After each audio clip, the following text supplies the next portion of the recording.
Hey everyone, welcome back to Ask Warble. We're here again with Chris. Hey Chris. How's it going? Yeah, good, you? Good, yeah, not bad. Fantastic. So you're going to depart some knowledge upon us. I'm going to try, today. yeah. So we're going to be talking about the all-important, well, maybe the most important moment of any wedding, some people would argue, is the ceremony. Yeah, sure. So we're going to be discussing kind of different parts of the ceremony. Is entertainment appropriate? How can you use it?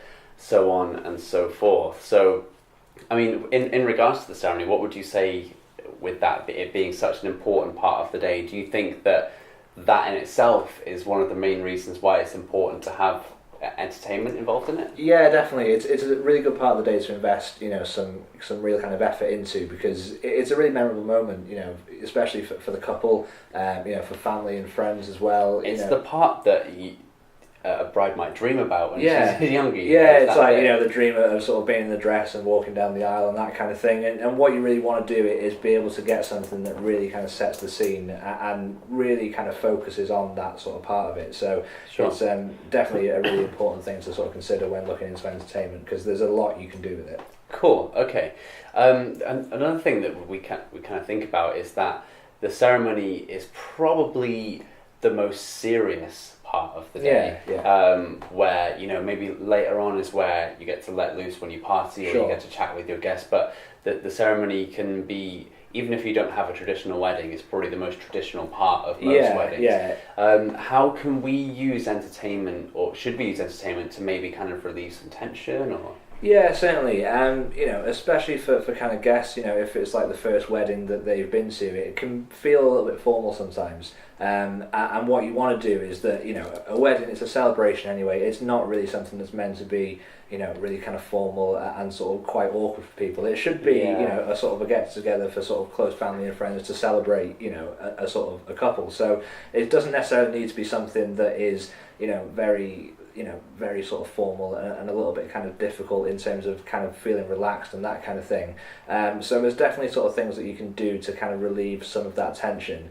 Music is a really good way of doing that. It's especially when it comes to music, if it's something that's really personal for the family and for the for the couple involved. Sure. It really kind of goes a long way to kind of make it feel a little bit more of a relaxed setting then. So you mentioned music then. Would you say that with the ceremony, one of the things is that you probably are a little bit more limited in your scope of entertainment that you can choose, because, for example, a magician or someone might not be so appropriate for the ceremony. But would you say keep it musical? I would definitely advise keeping it musical. The reason for that is there's often not that much time during the actual ceremony for entertainment, so to speak, to actually be involved. When you're walking down the aisle or something like that, it's a very sort of quick kind of stabs almost in terms of the actual entertainment. It's going to be kind of pieces and it's going to be a little bit more broken up. So it's always best to have music do that, because music really can be broken up in that way. I suppose music can do the amazing thing of being able to take a back seat as well, because the ceremony, the last thing you want is something that's going to overshadow your moment. No, definitely. And the good thing about having music is, like you said, it kind of sits in the background. It's there to kind of really set the scene and create a bit of an ambience around augments that moment. Yeah, definitely. And with music being as kind of emotive as it is, there's all kinds of different things you can do with it. Certain genres, certain styles, even kind of certain songs can very much kind of change the kind of the atmosphere. You could have something that's really classical that is very kind of traditional, or you could have something that's a little bit kind of out of left field. It might be something that's not kind of like a formal kind of classical piece. It could be something that's like a pop song, but having the sort of contrast in styles, it kind of opens up a whole sort of world of possibilities really in terms of music. Do you think that we're kind of saying goodbye to the era of that kind of part-time organist at the church that scrambles across the keys and maybe misses a few bum notes as they're walking down the aisle, and it's a bit more professional now, and you can really have that perfect song or that perfect background music to augment the moment. Yeah, definitely. I think, to touch upon that, what you were saying there with the sort of organist and stuff, I mean, traditionally a lot of weddings used to be kind of church weddings and that kind of thing where, it would be, the organist from from your local church, and you get them to do it. But, the way that things are today, we've got professional musicians based all over the country from loads and loads of different sort of genres and actual, kind of instruments that you can really kind of get something that's really personal and something that's a little bit different as well. Sure. So it's definitely been a bit of a shift really, and now there are so many more options really in terms of getting something that really kind of fits the bill nicely for it. Cool. So let's discuss some of those actual specific like musical types that you can have. So one thing you mentioned was you can have maybe like a classical style of music. Yeah. So would you be looking at things like strings, for example? Yeah, I mean, if you were looking for something really traditional and sort of very classical, then things like, string trio, string quartets, piano players, all these kind of, instruments that are, just very traditional. They have a really sort of long history in terms of sort of music and that kind of thing. Kind of string arrangements and sort of famous sort of pianists, like your Beethovens and that kind of thing. And it's like, if that's the kind of style that you want to go for, then that's definitely, one option. But the great thing is although string quartets and piano players are sometimes seen as something that are quite classical, their repertoires are, they are far more than that. You'll find that string trios and quartets and piano players, they can do pop songs, they can do, pretty much anything. We had a piano player that played, a Jurassic Park theme song, for a ceremony and things like that, where it's, it's really different and you can really put your own stamp on it and it can become something really original. But still the actual sound of the instrument and how it kind of works in that setting is still, it still fits really well. Of course, but you just open up your possibilities in terms of things you can actually do with that particular musician then. Another kind of really romantic option, which, I don't know, I've always had like kind of affliction towards this instrument because I've never been able to play it, and seeing it played is amazing and it's so huge and it looks amazing, is the harp. Definitely, yeah. Would you say that that's kind of a really good thing, especially for the ceremony to have?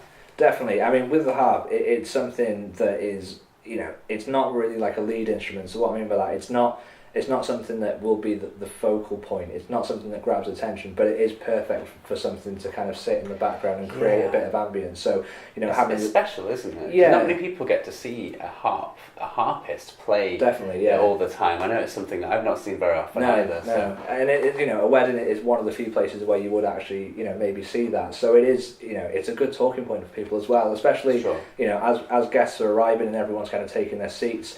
It can be a little bit of an uneasy time sometimes because everyone is kind of sat in anticipation waiting for the sort of bride and groom to enter, and it's it's nice to have something that's a bit of a talking point. So maybe having a harpist to play for 15-20 minutes as people are taking their seats creates a bit of a talking point amongst people because if it's something that you haven't seen before, it kind of immediately makes people relaxed, which is exactly what we're going for. Cool.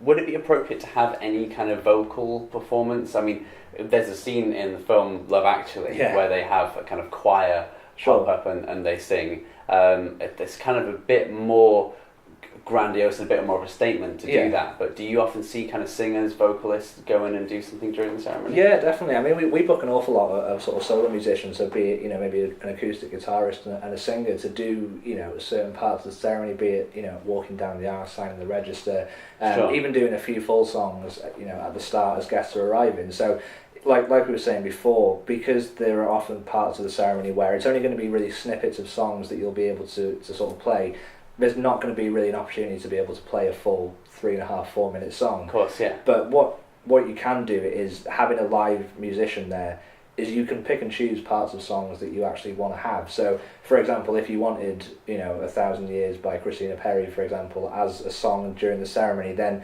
maybe they could just do, the first verse and the chorus or something like that. And that just gives you more possibilities then, and it gives you a bit more flexibility in your song choices. Of course, because there only is going to be small snippets, even if it is a vocalist, they're able to stop and start whenever they need to. So it's a really good option. Cool. So we've talked about kind of different acts that you can have during the ceremony. Yeah. The ceremony is kind of quite a short period of time throughout the whole wedding day, but it can be split into a few different parts. At what parts during the ceremony should we try and have entertainment, and why? Yeah, definitely. Well, as we sort of mentioned there briefly, I mean, the main parts that we always get asked for, and what we would always advise as well, so you'll have the sort of guest arrival. So that's before the actual ceremony is underway. That's just as people are taking their seats and just entering the room. That's a really good part of the day, you know, to have some entertainment, because it gets people, you know, kind of in the right kind of atmosphere for it. Totally. I've been at a couple where there hasn't been anything, and it feels really school assembly. You know, when you go and sit down and line up and you're just kind of waiting there in silence everyone's for something kind of to happen. sit with their arms crossed, and it's kind of just like, you know, you're kind of waiting for it. But if you can't really converse with your friends and family at that point, because it's like, they're about to get married, so we'll have a chat later. Yeah, exactly. You know, people don't really know what to do a lot of the time. So, you know, having something there, which, you know, like I was saying, it's a bit of a talking point. It's something to sort of set the scene, and it will kind of get people relaxed as well, because, you know, music, it does that. You know, it's really good to sort of get people in that particular mood that you're trying to create. So that's definitely the first part where you should really maybe think about having something there. In terms of when the ceremony is actually started, there are a few parts that are quite important.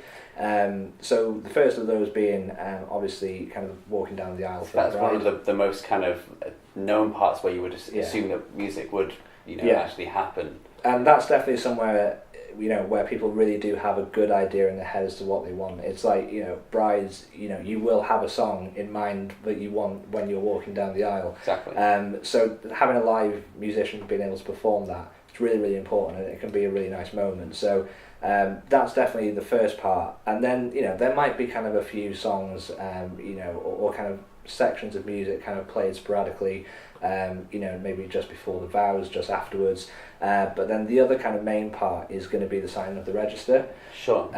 Because that can sometimes take a little bit of time. It's so separate from everyone else that's in the group as well, because it's so disjointed from everyone else in the room. Yeah, so that's the thing. It is kind of a part of the actual ceremony where it can take a little bit of time to do it. It's a bit more of a formality where it's very much just for the couple to be doing that, and everyone else kind of feels a little bit, you know, sort of outside from that. So the sort of the song for that part of the ceremony is really there to kind of facilitate, you know, the guests rather than the couple. Is to kind of create a little bit more of almost like entertainment really for sort of the guests whilst you're kind of signing the register. So that's a really good opportunity to kind of have a song, maybe kind of like a full song, you know, for that part of the ceremony. Following that, after the register signed, it's normally going to be the recessional. So, you know, that is when the bride and groom, you know, walk back up the aisle, marking the end of the ceremony. And so, you know, that's another good time to have a song, and quite often people will have songs in mind for that part of the day as well. So those are definitely the main sort of parts of the ceremony that you should be focusing on when kind of deciding what kind of music you want. Awesome. All these things kind of encapsulated together, they do more than just kind of augment that moment. They'll set the tone for the entire day. Yeah. And like that's one of the first kind of main parts of the wedding in a way where it all starts to kick off. So if you can start setting that vibe kind of early on, it's going to do dividends, isn't it, like later on? No, definitely, because, you know, you make a really good start then, and, you know, by the time the ceremony is over, everyone will have arrived, everyone's sort of, you know, caught up at the start beforehand, and then people are ready to then sort of get on with the rest of the day. So you might have like a drinks reception afterwards, you know, going into the wedding breakfast. So, you know, to have something that really kind of leads the day, you know, musically, it's really, really nice, and it's something that can be a little bit different as well. Talking of the drinks reception